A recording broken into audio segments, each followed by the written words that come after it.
Chers camarades, bonjour, je vous souhaite la bienvenue dans cette minute insolite.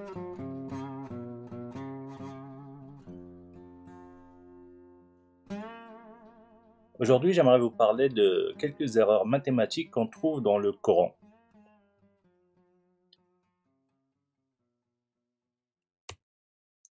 En fait, le Coran définit quelques règles pour partager l'héritage qu'on peut trouver dans la sourate An-Nisa, les femmes, versets 11, 12 et 176. Je vous lis les versets qui sont résumés à droite sous forme d'un tableau avec les parts de chaque héritier. Donc le verset 11 dit: Voici ce que Allah vous enjoint au sujet de vos enfants. Au fils, une part équivalente à celle de 2 filles. S'il n'y a que des filles, même plus de 2, à elles alors 2/3 de ce que le défunt laisse. Et s'il n'y en a qu'une, à elle alors la moitié. Quant au père et mère du défunt, à chacun d'eux le 6e de ce qu'il laisse, s'il y a enfant. S'il n'a pas d'enfant, et que ses père et mère héritent de lui, à sa mère alors le tiers. Mais s'il a des frères, à la mère alors le 6e, après exécution du testament qu'il aurait fait au paiement d'une dette. De vos ascendants ou descendants, vous ne savez pas qui est le plus près de vous en utilité. Ceci est un ordre obligatoire de la part d'Allah, car Allah est certes omniscient et sage. Le verset 12 dit: Et à vous la moitié de ce que laissent vos épouses, si elles n'ont pas d'enfant. Si elles ont un enfant, alors à vous le quart de ce qu'elles laissent, après exécution du testament qu'elle aurait fait ou paiement d'une dette. Et à elles un quart de ce que vous laissez, si vous n'avez pas d'enfant. Mais si vous avez un enfant, à celle alors le 8e de ce que vous laissez, après exécution du testament que vous auriez fait ou paiement d'une dette. Et si un homme ou une femme meurt sans héritier direct, cependant qu'il laisse un frère ou une sœur, à chacun de ceux-ci alors un 6e. S'ils sont plus de 2, tous alors participeront au tiers, après exécution du testament ou paiement d'une dette, sans préjudice à quiconque. Telle est l'injonction d'Allah, et Allah est omniscient et indulgent. Et le dernier verset 176 dit: Il te demande ce qui a été décrété, dit, au sujet du défunt qui n'a pas de père, ni de mère, ni d'enfant, Allah vous donne son décret. Si quelqu'un meurt sans enfant, mais a une sœur, à celle-ci revient la moitié de ce qu'il laisse. Et lui, il héritera d'elle en totalité si elle n'a pas d'enfant. Mais s'il a 2 sœurs ou plus, à elle alors les 2/3 de ce qu'il laisse. Et s'il a des frères et des sœurs, à un des frères alors revient une portion égale à celle de 2 sœurs. Allah vous donne des explications pour que vous ne vous égariez pas, et Allah est omniscient. Donc à partir de ces versets, les savants musulmans, les théologiens, ont sorti des règles pour partager l'héritage en islam, et on peut définir ou catégoriser les héritiers en 2 classes. Il y a ce qu'on appelle le fard. Ce sont les gens qui ont une part explicite, un ratio décrit dans le Coran, qui le touche en premier. Après, il y a une autre catégorie qu'on appelle tasib. Et elle correspond à des gens qui auront le reste de l'héritage après avoir donné les parts des autres. Là, j'ai mis un tableau plutôt simplifié des cas qui nous intéressent, des héritiers qui nous intéressent pour illustrer mon propos. C'est un peu plus complexe que cela, mais ça couvre un petit peu les éléments dont j'ai besoin pour ma démonstration.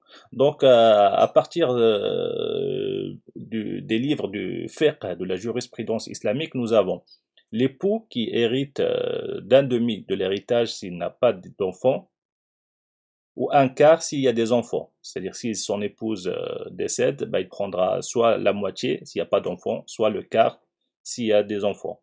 Et l'épouse, elle hérite, elle, du quart si elle n'a pas d'enfant, ou du huitième s'il y a des enfants. Le fils hérite par tasib, c'est-à-dire il prend le reste de l'héritage après avoir donné la part des autres héritiers. Donc il n'a pas de part fixe. La fille unique, elle prend la moitié. S'il y a plusieurs filles, elles se partagent les 2/3. Le père du défunt, il y a deux cas de figure. Soit le défunt n'a pas d'enfant, dans ce cas-là, il passe dans la catégorie de tasib, c'est-à-dire il va prendre le reste après avoir donné aux autres héritiers. Ou bien, s'il y a des enfants, il prendra un sixième. La mère prend le tiers s'il n'y a pas d'enfants pour le défunt, ou bien elle prend un sixième s'il y a des enfants. La sœur unique prend un demi, et s'il y a plusieurs sœurs, sans frère, elle se partage 2/3. Voilà un résumé simplifié, on va dire, de quelques règles d'héritage dans l'islam. Mais le problème avec ces règles, en fait, dans certains cas, ils aboutissent à des équations insolubles. Donc prenons le cas, comme on voit dans le tableau, d'une femme qui décède. Elle laisse un époux, une mère et une sœur. Selon les règles que nous avons vues, l'époux doit prendre un demi, la mère doit prendre le tiers et la sœur doit prendre un demi, ce qui nous fait à la fin 8 sixièmes, donc 133% de l'héritage. Donc là, nous avons un problème mathématique puisque on dépasse les 100% de l'héritage. Un autre cas de figure. Donc pareil, on a une femme qui décède, elle laisse un époux, une mère et deux sœurs. Du coup, nous avons l'époux qui doit prendre la moitié, la mère qui doit prendre le tiers, et les deux sœurs qui doivent se partager les 2/3. Ce qui, au final, nous fait 9 sixièmes. Et donc, nous avons 150% de l'héritage. Un autre cas de figure. Donc, nous avons le mari qui décède et qui nous laisse 3 filles, l'épouse, le père et la mère. Donc, les 3 filles doivent se partager les 2/3. L'épouse doit prendre un huitième, le père doit prendre un sixième et la mère doit prendre un sixième. Au final, ça nous fait 27 sur 24, ce qui fait 112% de l'héritage. Et encore un autre exemple, si nous prenons cette fois-ci la femme qui décède, elle laisse derrière elle 3 filles, un époux, son père et sa mère. Donc la part des 2 filles, ce sont 2/3, la part de l'époux, c'est 1/4, le père doit prendre un sixième ainsi que la mère. Et au final, ça nous fait 15 sur 12, donc 125%. Encore un autre exemple. Nous avons une femme qui décède, qui laisse une fille, un époux, un père et une mère.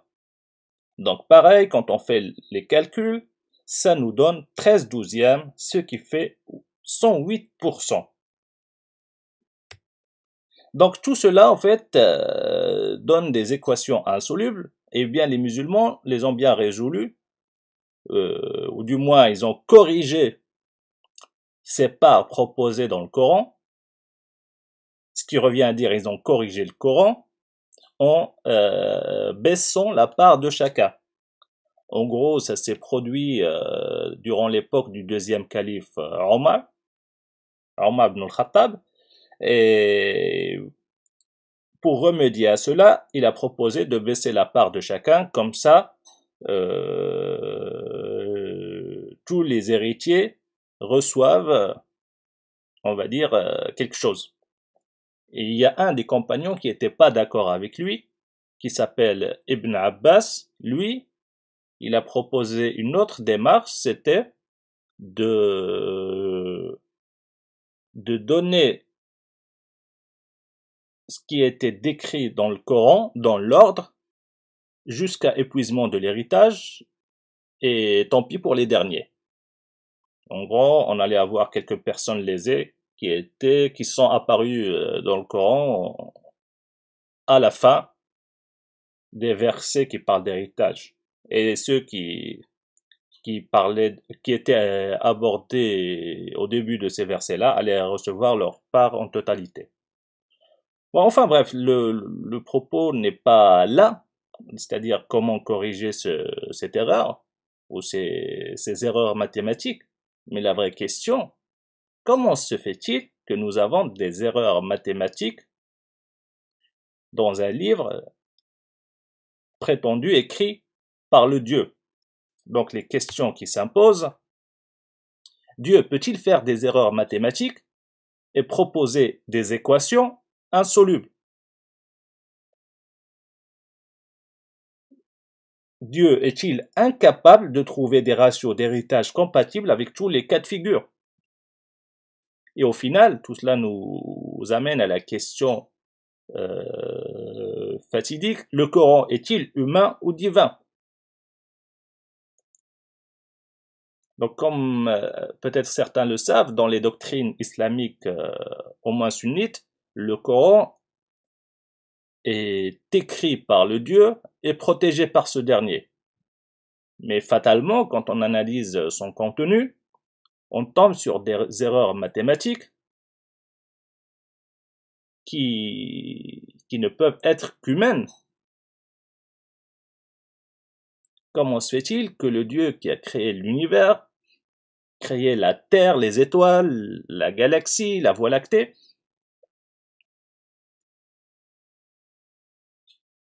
a pu nous laisser des équations de ce type-là, on va dire, insolubles?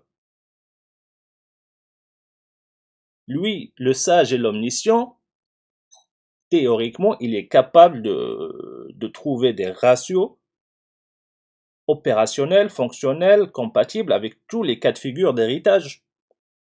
Il n'aurait pas fait ce type d'erreur. Donc, je vous laisse réfléchir à la question et n'hésitez pas à partager vos réactions, vos commentaires, vos éléments de réflexion sur cette question-là. Merci et à très bientôt.